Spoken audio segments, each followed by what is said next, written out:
പരിശുദ്ധ പരമദിവ്യകാരുണ്യത്തിന് നേരവും ആരാധനയും സ്തുതിയും പുകഴ്ചയും ഉണ്ടായിരിക്കട്ടെ. ഈ പിതാവിൻ്റെ തിരുവിഷ്ടത്തിന് ഈശോ നിത്യതയിൽ നമുക്ക് പങ്ക് ലഭിക്കുന്ന പിതാവിൻ്റെ തിരുവിഷ്ടമില്ലേ, നമുക്ക് നടപ്പിൽ വരുത്താൻ പ്രയാസമുള്ള ദൈവവചനം ഇല്ലേ, അത് പിതാവിൻ്റെ തിരുമനസ്, അത് സ്വീകരിക്കുന്നതിന് ഈശോ എന്നാ പറയണത് അറിയാമോ? ഈശോ പറയണത് ദൈവ തിരുമനസ്സിനെ ഈശോ വിളിക്കുന്ന പേര് ആഹാരമെന്നാണ്. ഇത് ഭയങ്കര രസമാണ് ശരിക്കും. ദൈവ തിരുമനസ്സിനെ ഈശോ വിളിക്കുന്ന പേരെന്താണ്? ബ്രെഡ്, അപ്പം എന്നാ വിളിക്കണേ. അതുകൊണ്ടാണ് അപ്പവും കൊണ്ട് വന്ന് നിൽക്കത്തില്ലേ കുറേ ആൾക്കാർ. ഈശോ സമരക്കാരിയുമായി സംസാരിച്ചുകൊണ്ടിരിക്കുന്ന സമയത്ത് പത്രോസ് ഉച്ചഭക്ഷണവും കൊണ്ട് വന്ന് നിൽക്കുമ്പോൾ ഗുരു ഭക്ഷണം കഴിച്ചാലും എന്ന് പറയും അല്ലേ. അപ്പോൾ ഈശോ എന്നാ പറയണത്? നിങ്ങൾ അറിയാത്ത ഭക്ഷണം എനിക്കുണ്ട്. എന്ത് വചനമാണ്! അതായത് നിങ്ങൾ അറിയാത്ത ഭക്ഷണം എനിക്കുണ്ട്. അപ്പോൾ പത്രോസ് വിചാരിക്കും, ഇപ്പോൾ യോഹന്നാൻ 4:32 നിങ്ങൾ അറിയാത്ത ഭക്ഷണം എനിക്കുണ്ട്. അപ്പോൾ പത്രോസ് ഈസിയായിട്ട് പറയും, ആരെങ്കിലും കൊണ്ടുവന്ന് ഭക്ഷണം കൊടുത്ത്, നമ്മൾ പോയ സമയത്ത് ആരെങ്കിലും കൊണ്ടുവന്ന് ഭക്ഷണം കൊടുത്ത് കാണുമോ? പക്ഷേ ഈശോ 4:34 ആകുമ്പോൾ കറക്റ്റായിട്ട് പറയും ഈശോ എന്താ ഉദ്ദേശിച്ചത്. നമ്മളറിയാത്ത ഭക്ഷണം എന്താണ്? എൻ്റെ പിതാവിൻ്റെ ഇഷ്ടം നിറവേറ്റുകയാണ് എൻ്റെ ആഹാരം. Praise the lord. യോഹന്നാൻ 4:34 ഒന്നേറ്റ് പറഞ്ഞ്, എൻ്റെ പിതാവിൻ്റെ ഇഷ്ടം നിറവേറ്റുകയാണ് എൻ്റെ ആഹാരം. അപ്പോഴേ ദൈവേഷ്ടം നിറവേറ്റുന്നതിനാണ് ഈശോ എന്താ പറയണത്?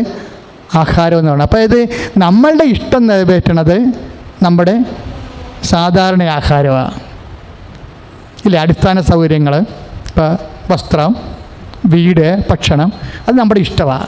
അതിനോട് ബന്ധപ്പെട്ട എല്ലാം നമ്മുടെ സംതൃപ്തിക്ക് ഉണ്ടാകുന്ന എല്ലാ കാര്യങ്ങളും നമുക്ക് ലഭിക്കുന്നത് അതൊരു ആഹാരമാണ്, ഭൗതികമായ ആഹാരം. പക്ഷേ ഈശോ പറയണത് രണ്ട് തരം ആഹാരമുണ്ട്. പിതാവിൻ്റെ ഇഷ്ടം, ഇനി നമ്മുടെ ഇഷ്ടം നിറവേറ്റണത് ഭൗതികമായ ആഹാരം. ഇനി പിതാവിൻ്റെ ഇഷ്ടം നിറവേറ്റണത് എന്താണ്? അതും ആഹാരമാണ്. അറിയാത്ത ആഹാരം എന്ന് പറഞ്ഞാൽ അതാണ്. ഈ പിതാവിൻ്റെ ഇഷ്ടം നിറവേറ്റുമ്പോൾ എന്താ നമുക്ക് ലഭിക്കണത്? നമ്മുടെ ഇഷ്ടം നിറവേറ്റുമ്പോൾ നമുക്ക് അനുദിന ദിവസത്തിനുള്ള കഴിച്ചുകൂടാനുള്ള നിലനിൽപ്പിൻ്റെ ശക്തി, ഭൗതിക ശക്തി ലഭിക്കും അല്ലേ. ഇനി പിതാവിൻ്റെ ഇഷ്ടം നിറവേറ്റണതാ, അത് നിത്യതയാണ് ആഹാരം. അതാണ് എന്നോടുകൂടെ പങ്കെന്ന് ഈശോ പറഞ്ഞില്ലേ, ഞാൻ നിന്നെ കഴുകുന്നില്ലെങ്കിൽ നിനക്ക് എന്നോടുകൂടെ പങ്കുണ്ടാകത്തില്ല. അപ്പം അതിനെന്ത് ചെയ്യണം? പിതാവിൻ്റെ ഇഷ്ടം നിറവേറ്റണം. പിതാവിൻ്റെ ഇഷ്ടം നിറവേറ്റുന്നതാവട്ടെ. ഇപ്പോൾ യോഹന്നാൻ ശ്ലീഹായില്ലേ, യോഹന്നാൻ ശ്ലീഹയാണ് ഇതിൻ്റെ അകത്ത് ഭയങ്കര ചൈതന്യമുള്ള ആൾ, ഇങ്ങനെയുള്ള കാര്യങ്ങളൊക്കെ പറയുന്നത്. അദ്ദേഹം ലേഖനം എഴുതിയപ്പോൾ എന്നാ പറഞ്ഞത്? പിതാവിൻ്റെ ഇഷ്ടം നിറവേറ്റുന്നവരാവട്ടെ. 1 യോഹന്നാൻ 2:17 പിതാവിൻ്റെ ഒന്ന് ഏറ്റു പറഞ്ഞ പിതാവിൻ്റെ ഇഷ്ടം നിറവേറ്റുന്നവരാവട്ടെ, എന്നേക്കും നിലനിൽക്കുന്നു. ഹല്ലേലൂയ. അപ്പോഴേ നമ്മുടെ ഇഷ്ടം നിറവേറ്റിയാൽ ഈ ലോക ജീവിതവും, പിതാവിൻ്റെ ഇഷ്ടം നിറവേറ്റിയാൽ നിത്യജീവിതം. It's okay. ശ്രുതികട ഹല്ലേലൂയ.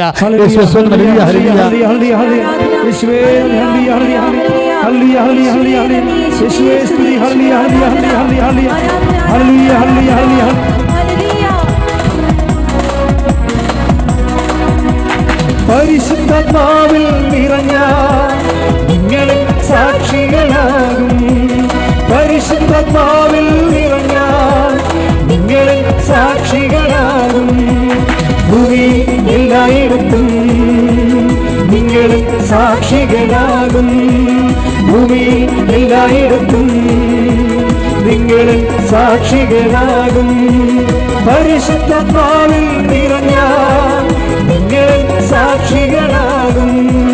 പരിശുദ്ധാത്മാവിൽ നിറഞ്ഞ നിങ്ങളെ സാക്ഷികളാകും.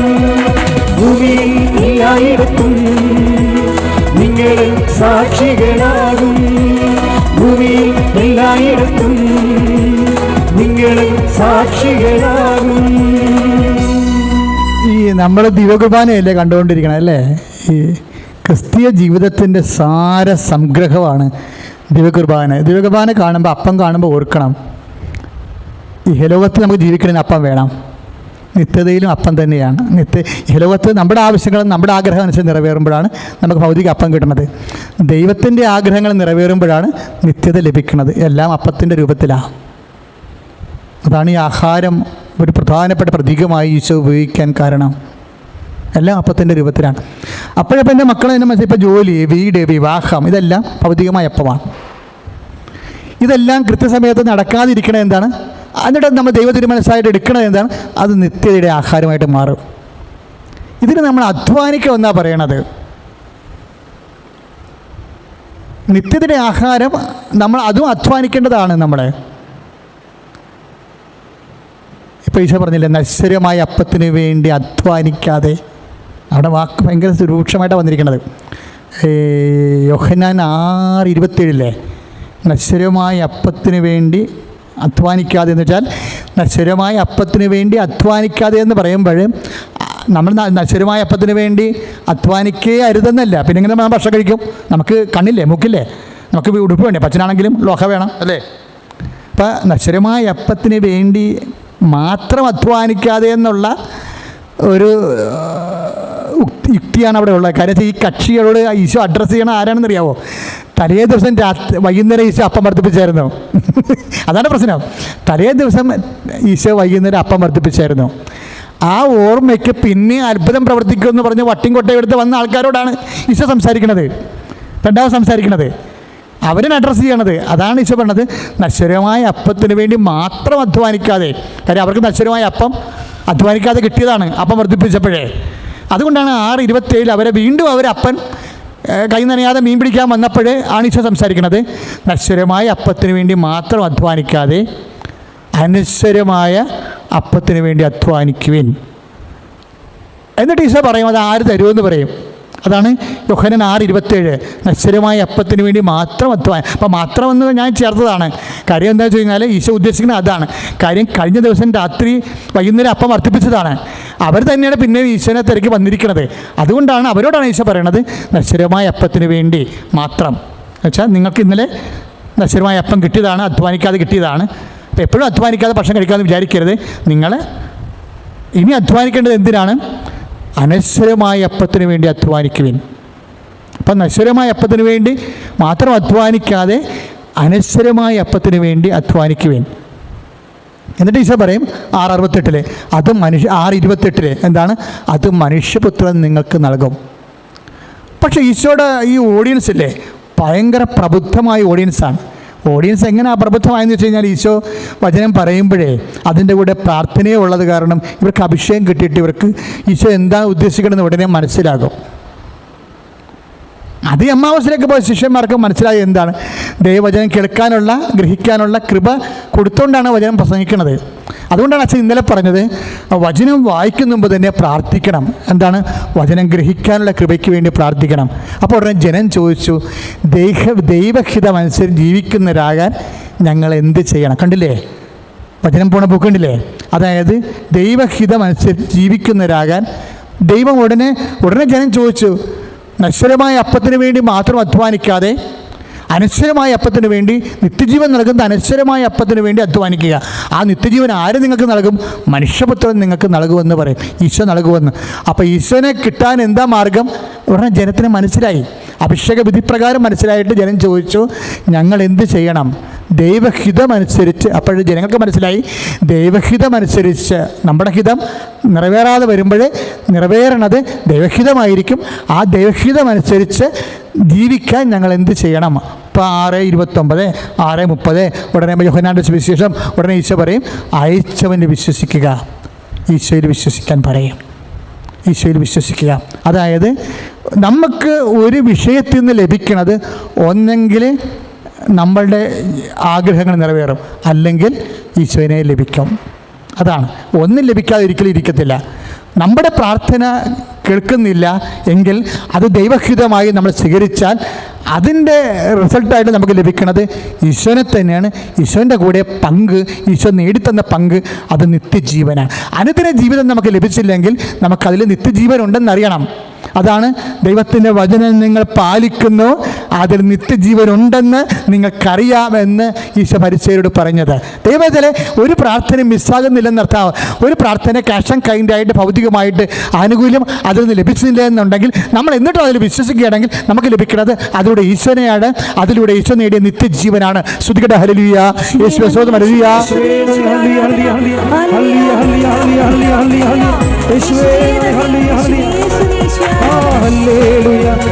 ഹല്ലേലൂയ. യേശു കർത്താവ് ജീവിക്കുന്നു. യേശു കർത്താവ് ജീവിക്കുന്നു. യേശു കർത്താവ് ജീവിക്കുന്നു. പരിശുദ്ധ പരമദിവ്യകാരുണ്യത്തിന് ആരാധനയും സ്തുതിയും പുകഴ്ചയും ഉണ്ടായിരിക്കട്ടെ. കർത്താവിൻ്റെ വലിയ വചനങ്ങളാണ് നമുക്ക് വെളിപ്പാട് പോലെ ലഭിച്ചത്. കേൾക്കാത്ത പ്രാർത്ഥന ദൈവനാമത്തിൽ, യേശുനാമത്തിൽ നമ്മൾ ദൈവത്തിന് സമർപ്പിച്ച് കഴിയുമ്പോൾ അത് ആ പ്രാർത്ഥന, ഇപ്പോൾ ജോലി, വീട്, വിവാഹം എന്തായാലും അത് നടന്നില്ലെങ്കിലും, നമ്മൾ ആഗ്രഹിക്കണം നടന്നില്ലെങ്കിലും അത് ദൈവാഗ്രഹമായിട്ട് കണക്കാക്കി കഴിഞ്ഞാൽ നിത്യജീവൻ കിട്ടുമെന്നുള്ള വലിയ സ്വർഗീയ രഹസ്യമാണ് വെളിപ്പെടുത്തപ്പെട്ടത്. പ്രാർത്ഥിക്കുക. കർത്താവായ ദൈവമേ, പലപ്പോഴും എൻ്റെ പ്രാർത്ഥനകൾ ഞാൻ ആഗ്രഹിക്കണ പോലെ നടക്കാതെ വരുമ്പോൾ എനിക്ക് നിരാശയും നിക്ഷാഭംഗവും ഉണ്ടായിട്ടുണ്ട്. ഇപ്പോൾ കേട്ട വചനത്തിൻ്റെ അടിസ്ഥാനത്തിൽ എൻ്റെ പ്രാർത്ഥന കേൾക്കാതിരിക്കുമ്പോൾ, എൻ്റെ ആഗ്രഹം നടക്കാതിരിക്കുമ്പോൾ അത് ദൈവനാമത്തിൽ സമർപ്പിച്ചു കഴിഞ്ഞാൽ ദൈവാഗ്രഹം നടക്കുകയും അതുവഴി ദൈവഹിതം നിറവേറി എനിക്ക് നിത്യജീവൻ വാഗ്ദാനം ചെയ്യുന്നത് ഞാൻ തിരിച്ചറിഞ്ഞ് അതിലൂടെ എനിക്ക് ലഭിക്കുന്ന നിത്യജീവൻ ഓർത്തുകൊണ്ട് ഞാൻ അങ്ങനെ സ്തുതിക്കുന്നു. ഹല്ലേലൂയ. ഹല്ലേലൂയ. യേശുവേ ഹല്ലേലൂയ. യേശുവേ സ്തുതി. ഹല്ലേലൂയ. ഹല്ലേലൂയ. ഹല്ലേലൂയ. പ്രാർത്ഥിച്ചാൽ ഉത്തരമുണ്ട്, യാചിച്ചാൽ മറുപടിയും, മുട്ടിയാൽ തുറന്നി, ചോദിച്ചാൽ ലഭിച്ചിടുമാതും നിശ്ചയം. പ്രാർത്ഥിച്ചാൽ ഉത്തരമുണ്ട്, യാചിച്ചാൽ മറുപടിയും, മുട്ടിയാൽ തുറന്നി, ചോദിച്ചാൽ ലഭിച്ചിടുമാതും നിശ്ചയം.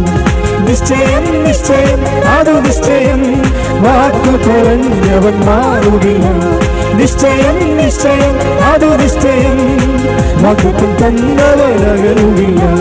പ്രാർത്ഥിച്ചാൽ ഉത്തരമുണ്ട്, യാചിച്ചാൽ മറുപടിയുണ്ട്, മുട്ടിയാൽ തുറന്നി, ചോദിച്ചാൽ ലഭിച്ചിടുമാതും നിശ്ചയം.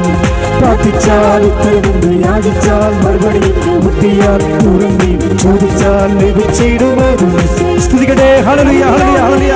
യേശുവേ ഹല്ലേലൂയ. ഹല്ലേലൂയ. യേശുവേ ഹല്ലേലൂയ.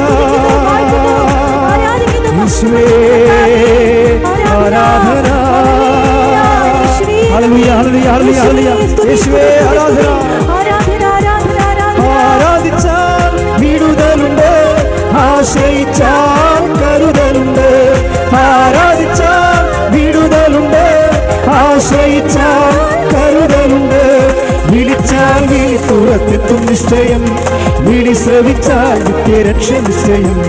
വിളിച്ചാൽ വിളി പുറത്തെത്തും നിശ്ചയം, വിളി ശ്രവിച്ചാൽ നിത്യരക്ഷ നിശ്ചയം. നിശ്ചയം നിശ്ചയം അതു നിശ്ചയം, വാക്കു പറഞ്ഞവൻ മാറുകില്ല. നിശ്ചയം നിശ്ചയം അതു നിശ്ചയം, വാഗ്ദത്തം തന്നവനകലുകില്ല. പ്രാർത്ഥിച്ചാൽ ഉത്തരവുണ്ട്, യാചിച്ചാൽ മറുപടി, മുട്ടിയാൽ തുറന്നി, ചോദിച്ചാൽ ലഭിച്ചിടുമതു നിശ്ചയം. പ്രാർത്ഥിച്ചാൽ ഉത്തരവുണ്ട്, യാചിച്ചാൽ മറുപടി, മുട്ടിയാൽ തുറന്നി, ചോദിച്ചാൽ ലഭിച്ചിടുമതു നിശ്ചയം. പരിശുദ്ധ പരമദിവ്യകാരുണ്യത്തിന് ആരാധനയും സ്തുതിയും പുകഴ്ചയും ഉണ്ടായിരിക്കട്ടെ. പരിശുദ്ധ പരമദിവ്യകാരുണ്യത്തിന് ആരാധനയും സ്തുതിയും പുകഴ്ചയും ഉണ്ടായിരിക്കട്ടെ. പ്രിയമുള്ളവരെ, നമ്മളിപ്പോഴും പ്രാർത്ഥിക്കാൻ പോകുന്നത്, നമ്മൾ ഈ നിമിഷം വരെ കർത്താവിൻ്റെ വചനങ്ങളെല്ലാം പ്രാർത്ഥനയോടെ അഭിഷേകത്തോടെ കേൾക്കുകയായിരുന്നു. ഇപ്പോൾ നമ്മുടെ ജീവിതാവസ്ഥകൾ, ഉടമ്പടിയിൽ നമ്മൾ വെച്ചിരിക്കുന്ന വിഷയങ്ങൾ, ഉടമ്പടി ചെയ്യാത്തവരാണെങ്കിൽ പോലും ചെയ്യാൻ ആഗ്രഹിക്കുന്നവരും വെക്കാൻ സാധ്യതയുള്ള വിഷയങ്ങൾ, നമ്മുടെ രോഗങ്ങൾ, ആദ്യമേ നമ്മൾ ചെയ്യുന്നത് ഉടമ്പടി ഏറ്റവും വലിയ ദാനമാണ് സമയം. സമയഘടികാരം നെഞ്ചിലേറ്റിയാണ് പരിശുദ്ധ അമ്മ 2004 ഡിസംബർ 7 പ്രത്യക്ഷപ്പെട്ടത്. അന്ന് മുതൽ നമ്മൾ സമയത്തെ സമർപ്പിക്കുന്നതാണ്. നമ്മുടെ ജീവിതത്തിലുണ്ടാകുന്ന എല്ലാ ദുർഘടങ്ങളും എല്ലാ സന്തോഷങ്ങളും സംഭവിക്കുന്ന സമയത്തിലാണ്. സമയം ആശീർവദിക്കപ്പെടണം. സമയത്തിലാണ് നമുക്ക് നിത്യത അന്ന് വേണ്ട ആഹാരം ക്രമീകരിക്കപ്പെടുന്നത്. സമയത്തിലാണ് നമുക്ക് നിത്യത ലഭിക്കുന്നത്, അതിനുള്ള ആവശ്യമായ കൃപ ലഭിക്കുന്നത്. പ്രാർത്ഥിക്കുക. കർത്താവേ, എൻ്റെ ജീവിതത്തെ ബാധിക്കുന്ന എല്ലാ സമയങ്ങളും അങ്ങേക്ക് സമർപ്പിക്കുന്നു. കർത്താവേ, രോഗസൗഖ്യത്തിന്റെ സമയത്തെ സമർപ്പിക്കുന്നു. കടങ്ങൾ പരിഹരിക്കുന്ന സമയത്തെ സമർപ്പിക്കുന്നു. ഇന്റർവ്യൂവിന്റെ സമയത്തെ ഒരു ജോലി ലഭിക്കുന്നതിന് സഹായിക്കുന്ന സമയത്തെ സമർപ്പിക്കുന്നു. ഈശോയെ, ഓപ്പറേഷൻ ഉള്ളവരെ ഓപ്പറേഷൻ സമയത്തെ സമർപ്പിക്കുന്നു. യാത്രയിലുള്ളവരെ യാത്രാ സമയത്തെ സമർപ്പിക്കുന്നു. സ്ഥല രജിസ്ട്രേഷൻ ഉള്ളവരെ രജിസ്ട്രേഷന്റെ സമയത്തെ സമർപ്പിക്കുന്നു. കർത്താവേ, കാലാതീതനായ കലാധികാരിയായ കർത്താവേ, അങ്ങയുടെ വലത് കരത്തെ എന്റെ സമയത്തിന്റെ മേൽ അങ്ങ് അധികാരം സ്ഥാപിക്കണമേ. മറ്റാർക്കും ഒരു ദുർഘടത്തിനും അതിന്റെ മേൽ അധികാരം ഉണ്ടാവാതിരിക്കണമേ. അമ്മേ, പരിശുദ്ധമ്മേ, സമയ ഘടികാരമായി പ്രത്യക്ഷപ്പെട്ട അമ്മേ, എന്റെ ജീവിതത്തിന്റെ സമയത്തെ അനുകൂലമാക്കി മാറ്റുവാൻ ഈശോയോട് പ്രാർത്ഥിക്കണമേ. ശ്രുതികട ഹല്ലേലൂയ, ഹല്ലേലൂയ, ഹല്ലേലൂയ, ഹല്ലേലൂയ, ഹല്ലേലൂയ, ഹല്ലേലൂയ. യേശുവേ നന്ദി. ഹല്ലേലൂയ, ഹല്ലേലൂയ, ഹല്ലേലൂയ, ഹല്ലേലൂയ, ഹല്ലേലൂയ, ഹല്ലേലൂയ, ഹല്ലേലൂയ, ഹല്ലേലൂയ. ദൈവമാതാവേ, എന്നെന്നും പ്രാർത്ഥിക്കണേ. ദൈവമാതാവേ, എന്നെന്നും സ്വർഗീയ മന്നവഹിക്കും വാഗ്ദാന പേടകമേ. ദൈവമാതാവേ, എന്നെന്നും പ്രാർത്ഥിക്കണേ. പരിശുദ്ധ പരമദിവ്യകാരുണ്യത്തിന് ആരാധനയും സ്തുതിയും പുകഴ്ചയും ഉണ്ടായിരിക്കട്ടെ. പരിശുദ്ധ പരമദിവ്യകാരുണ്യത്തിന് ആരാധനയും സ്തുതിയും പുകഴ്ചയും ഉണ്ടായിരിക്കട്ടെ. പരിശുദ്ധ പരമദിവ്യകാരുണ്യത്തിന് ആരാധനയും സ്തുതിയും പുകഴ്ചയും ഉണ്ടായിരിക്കട്ടെ. മക്കളെ, ത്വക്ക് രോഗികള്, വാതരോഗികള്, വിസർപ്പ രോഗികള്, സോറിയാസിസ് രോഗികള്, വെരിക്കോസിൻ്റെ അസുഖമുള്ളവര്, ഞരമ്പ് പിടഞ്ഞിരിക്കുന്നവര്, അവർക്ക് വേണ്ടി പ്രാർത്ഥിക്കുന്ന സമയമാണ്. അച്ഛനോട് ചേർന്ന് പ്രാർത്ഥിക്കുക. കർത്താവേ, കൃപാസനത്തിലെ അനേകം ത്വക്ക് രോഗികളെ സുഖപ്പെടുത്തിയതിന് ഇപ്പോഴും നന്ദി പറയുന്നു. കർത്താവേ, ത്വക്ക് രോഗികള്, വാതരോഗികള്, വിസർപ്പ രോഗികള്, വെരിക്കോസിന്റെ അസുഖമുള്ളവര്, കർത്താവേ, അങ്ങയുടെ വിശുദ്ധ രക്തം ഉള്ളംകാല് മുതൽ ഉച്ചവരെ തളിക്കണമേ. യേശുവേ, മുഴയുള്ളവരെ, ശരീരത്തിലെ ഞരമ്പ് പിടച്ചിരിക്കുന്നവരെ, വ്യത്യസ്തങ്ങളായ മരവിപ്പ് രോഗമുള്ളവരെ, യേശുവിന്റെ വിശുദ്ധ രക്തത്താൽ ഈ നിമിഷം യേശുവിന്റെ വിശുദ്ധ രക്തത്താൽ സൗഖ്യം പ്രാപിക്കട്ടെ. ശ്രുതികട ഹല്ലേലൂയ, ഹല്ലേലൂയ, ഹല്ലേലൂയ, ഹല്ലേലൂയ, ഹല്ലേലൂയ, ഹല്ലേലൂയ. യേശുവേ നന്ദി. ഹല്ലേലൂയ, ഹല്ലേലൂയ, ഹല്ലേലൂയ. യേശുവേ സ്തുതി. Hallelujah, hallelujah. തിരുക്കരത്താൽ താങ്ങിയെന്നെ, തിരുരക്തത്താൽ കഴുകണമേ. തിരുക്കരത്താൽ താങ്ങിയെന്നെ, തിരുരക്തത്താൽ കഴുകണമേ. പെരുമഴത്തോൾ പെയ്യട്ടെ, പെരുമഴത്തോൾ പെയ്യട്ടെ. യേശുവിൻ രക്തം, യേശുവിൻ രക്തം, യേശുവിൻ തിരുരക്തം. യേശുവിൻ രക്തം, യേശുവിൻ രക്തം, യേശുവിൻ തിരുരക്തം. പരിശുദ്ധ പരമദിവ്യകാരുണ്യത്തിന് ആരാധനയും സ്തുതിയും പുകഴ്ചയും ഉണ്ടായിരിക്കട്ടെ. മക്കളെ, ശ്വാസകോശ രോഗികളെ സമർപ്പിച്ച് പ്രാർത്ഥിക്കാൻ പോവുകയാണ്. ഉറക്കമില്ലാത്തവരുണ്ട്, ശ്വാസം മുട്ടല് കാരണം. അണപ്പലുള്ളവരുണ്ട്, നടക്കാൻ പറ്റാത്തവരുണ്ട്, കിടക്കാൻ പറ്റാത്തവരുണ്ട്, പെട്ടെന്ന് കഫം കയറി നിറയുന്നവരുണ്ട്. അതുപോലെ കോവിഡ് രോഗികളുണ്ട്, ചെസ്റ്റ് കഞ്ചക്ഷനുള്ള, ക്വാറന്റൈനിൽ താമസിക്കുന്നവരുണ്ട്. അവരെല്ലാം സമർപ്പിച്ച് പ്രാർത്ഥിക്കാൻ പോവുകയാണ്. കർത്താവ് അവരെ സ്പർശിക്കും. നിങ്ങൾ കരുതലോടെ പ്രാർത്ഥിക്കണം. കർത്താവേ, എല്ലാ കോവിഡ് രോഗികളെയും അങ്ങയുടെ തിരുസന്നിധിയിൽ സമർപ്പിച്ച് പ്രാർത്ഥിക്കുന്ന ശ്വാസകോശ തടസ്സമുള്ളവര്, വൈറസ് ആക്രമിക്കപ്പെട്ടിരിക്കുന്നവര്, കർത്താവേ, വിശുദ്ധ രക്തത്താൽ ശ്വാസകോശങ്ങളെ കഴുകണമേ. ശ്വാസകോശ രോഗങ്ങള്, വലിവ് രോഗങ്ങള്, ആസ്മ രോഗങ്ങള്, ഹൃദയ സംബന്ധമായ വാൽവിന്റെ തകരാറ് മൂലം ശ്വാസം കിട്ടാത്തവര്, യേശുവിന്റെ നാമത്തില് ശ്വാസകോശ രോഗികളെ യേശുവിന്റെ നാമത്തില് സൗഖ്യമാകട്ടെ. ഹല്ലേലൂയ, ഹല്ലേലൂയ, ഹല്ലേലൂയ, ഹല്ലേലൂയ, ഹല്ലേലൂയ. യേശുവേ, രോഗമെല്ലാം മാറിയിടട്ടെ, കഷ്ടമെല്ലാം നീങ്ങിടട്ടെ. രോഗമെല്ലാം മാറിയിടട്ടെ, കഷ്ടമെല്ലാം നീങ്ങിടട്ടെ. തിരുമുറിവിനാൽ സുഖപ്പെടട്ടെ, തിരുമുറിവിനാൽ സുഖപ്പെടട്ടെ. മക്കളെ, കടുത്ത തലവേദന ഉള്ളവർ കണ്ണ് തുറന്നാൽ അടക്കാൻ പറ്റാത്ത വിധത്തിൽ തലവേദന മൂലം കണ്ണിന് കാഴ്ച വരെ മങ്ങുന്നവരുണ്ട്. റെക്കറിംഗ് ആയിട്ട് ഇങ്ങനെ മാറാതെ നിൽക്കുന്ന തലവേദന കിടന്ന് പോകുന്നവരുണ്ട്. മണിക്കൂറുകളോളം തലവേദന വന്നാൽ ദിവസങ്ങളോളം മാറാതിരിക്കുന്നവരുണ്ട്. ഞാൻ എന്തിനാ ഇങ്ങനെ പറയണമെന്നറിയാമോ? ഇപ്പോൾ നമ്മൾ ശ്വാസകോശ രോഗങ്ങൾ പ്രാർത്ഥിക്കാൻ വരുമ്പോഴേ ഒരു വ്യക്തിയെ ഇങ്ങനെ കാണിച്ചു, അവരെ കണ്ണിങ്ങനെ ചിമ്മി, കണ്ണ് തുറക്കാൻ പറ്റാത്തൊരു വേദനയാണ്. ഓർക്കുക, ഇപ്പോൾ കർത്താവ് അത്ഭുതം പ്രവർത്തിക്കും. ആ വ്യക്തിയെ കർത്താവ് സുഖപ്പെടും. അതുപോലുള്ള ഒരു വ്യക്തികളെ സമർപ്പിച്ച് പ്രാർത്ഥിക്കാൻ പരിശുദ്ധാത്മാവ് നിർദ്ദേശം നൽകിയിട്ടാണ് ഇപ്പോഴങ്ങനെ പറയുന്നത്. അതുകൊണ്ട് ദയവായിട്ട് കണ്ണിന് വേദനയുള്ളവർ, തലവേദനയുള്ളവർ നെറ്റിയിൽ അച്ഛനെപ്പോലെ ഇങ്ങനെ കൈവച്ചുകൊണ്ട് പ്രാർത്ഥിക്കുക. കർത്താവായ ദൈവമേ, തലവേദനയുള്ളവരെ, മാറാത്ത വേദനയുള്ളവരെ, ഈശോയെ, കണ്ണ് തുറക്കാൻ പറ്റാത്തവരെ, കിടന്നു പോകുന്നവരെ, 3-4 ദിവസം തലവേദന മാറാതെ നിൽക്കുന്നവരെ, യേശുവിന്റെ നാമത്തിലെ ഈ നിമിഷം സൗഖ്യമാകട്ടെ.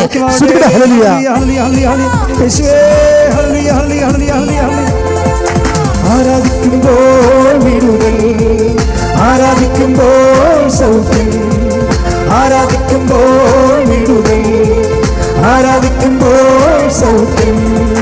ദൈവത്തെ ആത്മാവിൽ സമാധാന സന്തോഷം ദാനമായവൻ നൽകിടും. ദൈവത്തെ ആത്മാവിൽ സമാധാന സന്തോഷം ദാനമായവൻ നൽകിടും. മകളെ, പരിശുദ്ധമായി പ്രത്യക്ഷപ്പെട്ട ദിവ്യാൽത്താറയിൽ നിന്നാണ് ഈ പ്രാർത്ഥനയ്ക്ക് മധ്യസ്ഥം പോകണം. നിങ്ങൾ ചിന്തിച്ചുകൊണ്ട് വേണം നിങ്ങൾ രോഗസൗഖ്യത്തിന് വേണ്ടി ആരാധനയിൽ പങ്കെടുക്കാൻ. ഈശോ നോക്കിക്കൊണ്ട് തന്നെ നിങ്ങൾ ഉദരരോഗികൾ ഉദരത്തിൽ കൈവച്ചുകൊണ്ട് പ്രാർത്ഥിക്കട്ടെ. മക്കളില്ലാത്തവർക്ക് ഇപ്പോൾ ഉദരത്തിൽ കൈവെക്കാവുന്നതാണ്. RSS രോഗികൾ, ആൾസർ രോഗികൾ, പിസ്റ്റുരായ രോഗികൾ, PCOD രോഗികൾ, ഗർഭാശയത്തിൽ, അണ്ഡാശയത്തിൽ മുഴയുള്ളവർ എല്ലാവരും അടിവയറ്റ് കൈവെക്കട്ടെ. കരട് രോഗികൾ നെഞ്ചിന് താഴെ കൈവെക്കട്ടെ. ഹൃദയത്തിന് അസുഖമുള്ളവർ ഇടത് നെഞ്ചിൽ കൈവെക്കട്ടെ. തൈറോയ്ഡ് രോഗികൾ തൊണ്ടയിൽ കൈവെക്കട്ടെ. എവിടെയാണ് നിങ്ങൾക്ക് അസുഖം, ആ വേദനിക്കുന്ന സ്ഥലങ്ങളിൽ യേശുനാമത്തിൽ അമ്മയുടെ മധ്യസ്ഥയിൽ കൈവച്ചുകൊണ്ട് പ്രാർത്ഥിക്കാൻ ആവശ്യപ്പെടുന്നത് ശ്രദ്ധിക്കട്ടെ. നല്ലവനായ ഈശോയുടെ ഉന്നതമായ നാമത്തിന്റെ സ്വന്തം നിന്ന് കർത്താവേ, നിന്റെ വിശുദ്ധ പൗരോഹിത്യത്തിൽ പ്രാർത്ഥിക്കുന്ന കർത്താവേ, മഹത്വപ്പെടുത്തി പ്രാർത്ഥിക്കുന്ന കർത്താവേ, കിഡ്നി രോഗികളെ സ്പർശിക്കണമെന്ന് പ്രാർത്ഥിക്കുന്ന കർത്താവേ, കിഡ്നികളെ സ്പർശിക്കണമേ കർത്താവേ. എൻ്റെ കർത്താവിൻ്റെ ഉന്നതമായ നാമത്തിൽ, എൻ്റെ കർത്താവിൻ്റെ ഉന്നതമായ നാമത്തിൽ, എൻ്റെ കർത്താവിൻ്റെ ഉന്നതമായ നാമത്തിൽ, സഭയുടെ അധികാരത്തെ കുറിച്ചിൻ്റെ അടയാളത്തിൽ ഇവിടെ കൈവച്ച് പ്രാർത്ഥിക്കുന്ന ഓരോ രോഗികളുടെയും ഓരോ രോഗത്തിന്റെ വിവിധങ്ങളായ രോഗങ്ങളെ യേശുവിന്റെ നാമത്തില് സൗഖ്യപ്പെടണമേ എന്ന് പ്രാർത്ഥിക്കുന്നു. യേശുവിന്റെ നാമത്തില് മാർഗരോഗങ്ങളെ സൗഖ്യമാകട്ടെ. മടുത്തുകൂടാതെ പ്രാർത്ഥിക്കാം, വിശ്വാസത്തോടെ പ്രാർത്ഥിക്കാം. മടുത്തുകൂടാതെ പ്രാർത്ഥിക്കാം, വിശ്വാസത്തോടെ പ്രാർത്ഥിക്കാം. നീതിമാന്റെ പ്രാർത്ഥന, ശ്രദ്ധയുള്ള പ്രാർത്ഥന, മരിക്കും രോഗിക്ക് സൗഖ്യമാണ്. നീതിമാന്റെ പ്രാർത്ഥന, ശ്രദ്ധയുള്ള പ്രാർത്ഥന, മരിക്കും രോഗിക്ക് സൗഖ്യമാണ്. മകളെ, പെട്ടെന്ന് വിഷയം ഒന്ന് ചേഞ്ച് ചെയ്യുകയാണ്. കർത്താവ് സർട്ടിഫിക്കറ്റുകളെ കുറേ കാണിച്ചു തരുന്നു. ആരുമൊക്കെ കുറേ ഒരു ഓൺലൈനിൽ സർട്ടിഫിക്കറ്റ് വരാൻ താമസിക്കുന്ന കാരണം അഡ്മിഷൻ കിട്ടാത്തവരുണ്ടാവും. സബ്മിഷൻ അയച്ചതാണെന്ന് പറയുന്നത് എവിടെ പോയെന്ന് അറിയാൻ പാടില്ലാതെ വിഷമിക്കുന്നവരുണ്ടാകും. Online certificate പ്രതീക്ഷിക്കുന്നവരുണ്ടാകും.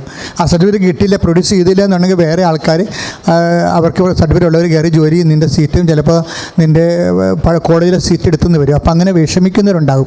ഇപ്പം നമ്മുടെ രേഖകളെല്ലാം സംബന്ധിച്ച് പ്രാർത്ഥിക്കുകയാണ്. വിസ, പാസ്പോർട്ട്, അക്കാമ, മുഴുവൻ സംഭവങ്ങളെ സംബന്ധിച്ച് പ്രാർത്ഥിക്കുകയാണ്. അതായത് എഴുതി പ്രൊഡ്യൂസ് ചെയ്യേണ്ട, ഫോറത്തിൽ പ്രൊഡ്യൂസ് ചെയ്യേണ്ട എല്ലാം, മെഡിക്കൽ സർട്ടിഫിക്കറ്റ് ഉൾപ്പെടെ, കോടതിയിലെ പേപ്പർ ഉൾപ്പെടെ, ആധാരം പൊക്കൂര് ചെയ്യാനുള്ളത്, അതുപോലെ ആധാരം കാണാതിരിക്കുന്നവർ, ആധാരം പൊക്കൂര് കിട്ടാൻ തടസ്സമുള്ളവർ, പഞ്ചായത്തിൽ നിന്നും വില്ലേജിൽ നിന്നും പേപ്പർ കിട്ടാൻ തടസ്സമുള്ളവർ, കോർപ്പറേഷനിലും മുനിസിപ്പാലിറ്റിയിൽ നിന്നും പേപ്പർ കിട്ടാൻ തടസ്സമുള്ളവർ, എംബസിയിൽ നിന്ന്, പാസ്പോർട്ട് ഓഫീസിൽ നിന്ന്, വ്യത്യസ്തമായ ഇടങ്ങളിൽ നിന്ന് ചിലപ്പോഴും അറബികൾ രേഖകൾ പിടിച്ചു വെച്ചിരിക്കുന്ന കാരണം പ്രയാസം അനുഭവിക്കുന്നവർ, പലതരത്തിൽ രേഖാമൂലമുള്ള വിഷയങ്ങൾ അതിശക്തമായി കണ്ണുനീരോടെ നിറഞ്ഞ കണ്ണോട് നീ പ്രാർത്ഥിക്കട്ടെ. കർത്താവ് നിൻ്റെ രേഖാമൂലം വിഷയങ്ങൾ ഇടപെടാൻ പോകുന്നു. കർത്താവെ, ഇപ്പോഴും ഉറപ്പിച്ചു നന്ദി പറയുന്നു. കർത്താവ്, ഓരോരോ മക്കള് വ്യത്യസ്തമായ വിഷയങ്ങളുടെ മേലെ കർത്താവ്, വയസ്സിൻ്റെ, അതുപോലെ തന്നെ വിവാഹത്തിൻ്റെ രേഖകൾ, വസ്തുവിൻ്റെ രേഖകൾ, ജോലി രേഖകൾ, വ്യത്യസ്തമായ ഗവൺമെൻറ് പേപ്പറുകൾ കിട്ടാൻ താമസിക്കുന്നവരെ, കിട്ടിയിട്ട് നഷ്ടപ്പെട്ടു പോയവർ, കാണാത്ത പോയവർ, യേശു ക്രിസ്തുവിന്റെ നാമത്തിലെ എല്ലാ തടസ്സങ്ങളെ, രേഖകളുടെ തടസ്സങ്ങളെ യേശു നാമത്തിലെ ആർപ്പകട്ടെ. വിടുതലിൻ ആത്മാവേ നിറയണമേ, അഗ്നിതൻ അഭിഷേകമായി അടരണമേ. വിടുതലിൻ ആത്മാവേ നിറയണമേ. അഗ്നിതൻ അഭിഷേകമായി വളരണമേ. നമ്മൾ രേഖകൾക്ക് വേണ്ടി പ്രാർത്ഥിച്ചപ്പോൾ ജോലി, വീട്, വിവാഹം, യാത്ര, ഇങ്ങനെയുള്ള എല്ലാത്തിനും രേഖകളുള്ളതാണ്. അപ്പോൾ രേഖസംബന്ധമായ എല്ലാ വിഷയങ്ങൾക്കുമാണ് അച്ഛൻ ഈശോയുടെ നാമത്തിൽ അമ്മയുടെ മധ്യസ്ഥത്തിൽ പ്രാർത്ഥിച്ചിരിക്കുന്നത്. അത് നിങ്ങൾക്ക് നടന്നു കഴിഞ്ഞാൽ നിങ്ങൾ ഓൺലൈനിൽ വന്ന് സാക്ഷ്യം പറയണം. ആശീർവാദത്തിന് മുമ്പ് ഈശോയോട് പറഞ്ഞോ, ഞാൻ സാക്ഷ്യം പറയാമെന്ന് പറഞ്ഞു. നമുക്ക് ബുധനാഴ്ച മുതൽ ബുധൻ, വ്യാഴം, വെള്ളി, ശനി, ഞായർ വരെ തത്സമയം നിങ്ങൾക്ക് കൃപാസനത്തിൽ പ്രത്യക്ഷപ്പെട്ട പരിശുദ്ധ അമ്മയുടെ മുഖത്ത് നോക്കി നേരിട്ട് ജപമാല ചൊല്ലാനുള്ള അവസരമുണ്ട്.